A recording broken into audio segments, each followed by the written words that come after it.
Assalamualaikum warahmatullahi wabarakatuh. Perkenalkan, nama saya Reski Hamsi dengan ekonim 031. Saya akan membahas materi tentang keseimbangan pasar barang dan pasar uang. Perekonomian mencapai keseimbangan melalui interaksi antara pasar barang dan pasar uang menggunakan model ISLM dan ekonomi makro. Materi pertama yaitu pengertian keseimbangan pasar adalah kondisi ketika jumlah permintaan sama dengan jumlah penawaran pada tingkat harga tertentu, sehingga tidak ada dorongan harga untuk naik atau turun.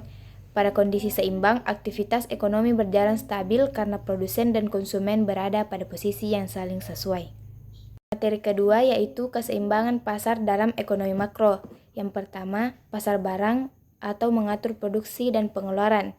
Yang kedua, pasar uang, yaitu mengatur likuiditas dan suku bunga. Dalam ekonomi makro, keseimbangan tidak hanya dilihat dari satu pasar, tetapi dari hubungan antara sektor real atau barang dan sektor moneter atau uang. Selanjutnya yaitu keseimbangan pasar barang terjadi ketika pengeluaran agregat atau output nasional yaitu Y. Keseimbangan ini digambarkan oleh kurva IS, menunjukkan hubungan antara tingkat suku bunga dan pendapatan nasional yang menciptakan keseimbangan di pasar barang. Selanjutnya itu kurva IS menunjukkan kombinasi pendapatan atau sama dengan Y dan suku bunga dengan I yang membuat pasar barang seimbang.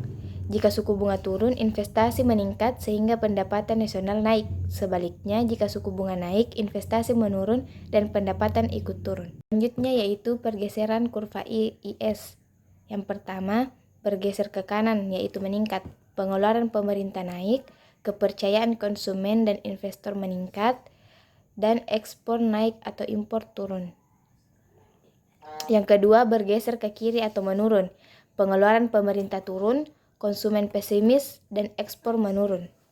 Pergeseran kurva IS mencerminkan perubahan dalam pengeluaran agregat yang tidak disebabkan oleh perubahan suku bunga.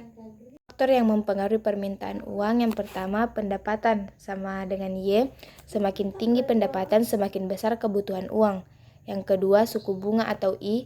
Suku bunga tinggi mendorong masyarakat menyimpan uang dalam bentuk tabungan atau investasi. Selanjutnya yaitu kurva LM. Yang pertama menunjukkan keseimbangan pasar uang. Yang kedua, kurva LM berlereng positif. Ketika pendapatan meningkat, permintaan uang naik sehingga suku bunga cenderung meningkat jika jumlah uang beredar tetap. Selanjutnya yaitu pergeseran kurva LM. Yang pertama bergeser ke kanan atau meningkat, jumlah uang beredar meningkat, masyarakat mengurangi permintaan uang. Dan yang kedua yaitu bergeser ke kiri atau menurun, jumlah uang beredar, masyarakat ingin memegang uang lebih banyak. Perubahan kebijakan moneter oleh Bank Sentral sangat mempengaruhi posisi kurva LM.